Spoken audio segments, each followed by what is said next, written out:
வந்திருக்கும் அண்மை செய்தி. அமலாக்கத்துறையிடமிருந்து விடுவிக்க கோரி செந்தில் பாலாஜி அளித்த வழக்கிற்கு ஏப்ரல் 30ஆம் தேதி தீர்ப்பு வழங்குகிறது மாவட்ட முதன்மை நீதிமன்றம். இது குறித்த கூடுதல் தகவல்களை நமது செய்தியாளர் மதனிடம் கேட்கலாம். வணக்கம் மதன், விவரங்களை பதிவு பண்ணலாம்.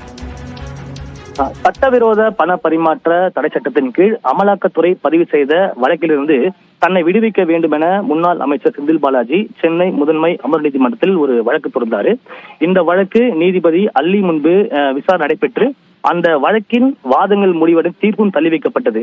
ஆனால் அதன் பிறகு இந்த மனு மீது தங்கள் தரப்பில் மீண்டும் வாதிட அனுமதிக்க வேண்டும் என செந்தில் பாலாஜி தரப்பில் ஒரு புதிய மனு தாக்கல் செய்யப்பட்டது. அதாவது இந்த வழக்கு விசாரணையின் போது சில ஆவணங்களை வழங்க வேண்டும் என வங்கிக்கு நீதிமன்றம் உத்தரவிட்ட பிறகும் கூட அந்த ஆவணங்கள் தங்களுக்கு கிடைக்கவில்லை. எனவே அந்த ஆவணங்கள் தங்களுக்கு கிடைத்த பிறகு அதன் அடிப்படையில் மீண்டும் வாதிட அனுமதிக்க வேண்டும் என்ற ஒரு கோரிக்கை வைக்கப்பட்டது. இதை எடுத்து கடந்த 22ஆம் தேதி வங்கி தொடர்பான அந்த ஆவணங்களை செந்தில் பாலாஜி நேரில் வரவைத்து அவரிடம் கொடுக்கப்பட்டது. அதன் பிறகுதான் இந்த வழக்கு விசாரணை மீண்டும் இன்று நடைபெற்றது. அப்போது செந்தில் பாலாஜி தரப்பில் ஆஜரான வழக்கறிஞர் தங்களுக்கு கொடுக்கப்பட்ட அந்த ஆவணத்திற்கும் நீதிமன்றத்தில் அந்த வங்கி தாக்கல் செய்த அந்த ஆவணத்திற்கும், அதாவது அமலாக்கத்துறை மூலமாக தாக்கல் செய்த அந்த ஆவணத்திற்கும் பல்வேறு முரண்பாடுகள் உள்ளதாக ஒரு வாதம் எடுத்து வைக்கப்பட்டது. அது மட்டுமில்லாமல் அந்த காசோலை, செலான் உள்ளிட்ட அந்த வங்கி ஆவணங்களில் தேதி, மாதம் உள்ளிட்டவை திருத்தப்பட்டுள்ளதாக ஒரு குற்றச்சாட்டம் எடுத்து வைக்கப்பட்டது. அந்த ஆவணத்தின் உண்மைத்தன்மை உறுதி செய்ய அதனை நிபுணர் குழுவின் ஆய்வுக்கோ அல்லது தளவியல் துறைக்கோ உட்படுத்த வேண்டும் என்ற ஒரு வாதம் என்று செந்தில் பாலாஜி தரப்பில் எடுத்து வைக்கப்பட்டது.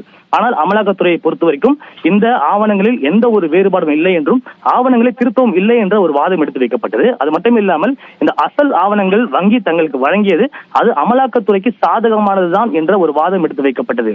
அது குறிப்பாக அந்த அசல் ஆவணங்களில் மஞ்சள் நிறத்திலும் நகல் எடுக்கப்பட்ட ஆவணங்கள் கருப்பு வெள்ளை நிறத்திலும் உள்ளது. இதை தவிர்த்து வேறு எந்த ஒரு குற்றச்சாட்டுகளையும் அமலாக்கத்துறை மீது செந்தில் பாலாஜி தெரிவிக்க முடியாது என்றும் தெரிவிக்கப்பட்டது. இதையடுத்து இந்த இரண்டு தரப்பு வாதங்களும் முடிவடைந்து இந்த வழக்கின் தீர்ப்பை வரும் 30ஆம் தேதிக்கு நீதிபதி அல்லி தள்ளி வைத்துள்ளார். விவரங்களுக்கு நன்றி மதன்.